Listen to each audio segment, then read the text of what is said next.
Para que o sistema nervoso central possa levar a bom efeito as funções que o caracterizam, nos manter vivos, fazer com que a gente se adapte a determinadas situações, responder de forma breve e eficaz a várias ocorrências, a vários imprevistos. A gente tem que imaginar que ele precisa de uma ampla rede de informantes. Ah, Essa ampla rede de informantes, você pode imaginar como sendo um conjunto de sensores, que na verdade o nome que se dá são receptores, específicos para cada tipo de atividade sensorial, a gente vai depois discutir, localizados estrategicamente em locais onde determinados estímulos podem e devem ser recebidos. As informações colhidas por esse sistema são levadas ao sistema nervoso central através de canais específicos, são levados a locais específicos dentro do cérebro, em que você tem áreas razoavelmente especializadas em vários tipos de estímulos. A gente vai daqui a pouco citar um pouquinho individualmente cada um deles. Chegando essa informação nas áreas correspondentes, no primeiro momento é preciso que o sistema nervoso identifique, reconheça aquele estímulo e depois ele vai processar esse estímulo, no sentido de tirar deles o maior número de informações possíveis e, uma vez processados de forma adequada, eles serão utilizadas no sentido de responder às demandas de momento. Na figura projetada nesse momento, vocês podem ter uma visão bastante geral e didática de como funciona esse sistema complexo que colhe as informações do exterior, levando-os ao sistema nervoso central. Então você pode ver que você está lidando com informações visuais, auditivas, gustativas, proprioceptivas. Eu vou explicar daqui a um pouquinho cada uma delas como ocorre. E de tal forma que a gente depende da integridade desse sistema todo para que você possa, num determinado momento, ter um conhecimento bastante adequado do que está acontecendo em torno de você, como o seu corpo está no espaço, com que velocidade você está se locomovendo, que som é esse que você está ouvindo, o que ele significa, que cheiro é esse, que gosto tem esse alimento que eu coloquei na boca e assim por diante. Eu não vou discutir aqui, acho que nem cabe no momento, os problemas que ocorrem quando você não tem ou tem de uma forma muito comprometida uma das funções de um desses sistemas. Quer dizer, no caso do sistema auditivo, surdez ou perda importante da acuidade auditiva, problemas visuais decorrentes de inúmeros problemas que podem acontecer, enfim, uma série de problemas clínicos que ocorrem em decorrência de comprometimento severo dessas informações. O que eu quero me reportar aqui hoje com vocês é o que acontece quando você tem um transtorno no processamento dessas informações.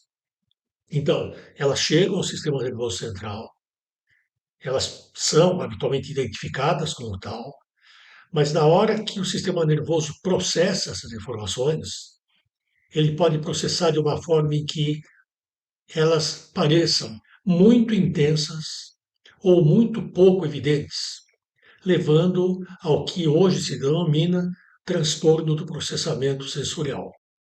Nós devemos aos trabalhos originais de uma terapeuta ocupacional americana, Iris, que não só identificou ah, esse transtorno, definiu de forma muito clara, elaborou testes para você determinar o perfil sensorial das pessoas e elaborou um plano de tratamento que hoje é aceito praticamente no mundo inteiro, inclusive aqui no Brasil.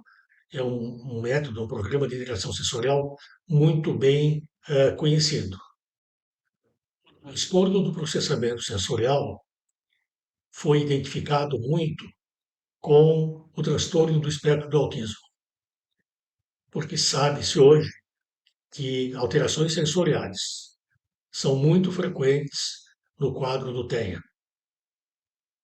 Mas é importante assinalar que essa condição, o transtorno do processamento sensorial, não é específico de TEA. Aliás, é muito comum que você encontre esse transtorno em pessoas que não têm nada que faça pensar na presença do TEA. A gente tem encontrado isso em pessoas que, do ponto de vista do restante do comportamento, não tem nenhum tipo de problema.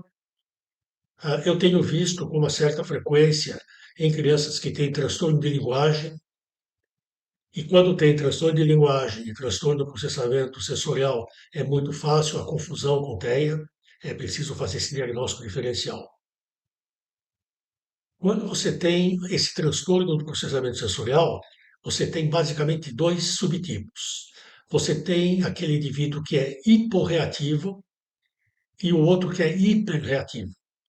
Hiporreatividade significa que essa pessoa reage pouco aos estímulos ambientais. Não todos, aqueles aos quais ele tem as dificuldades maiores.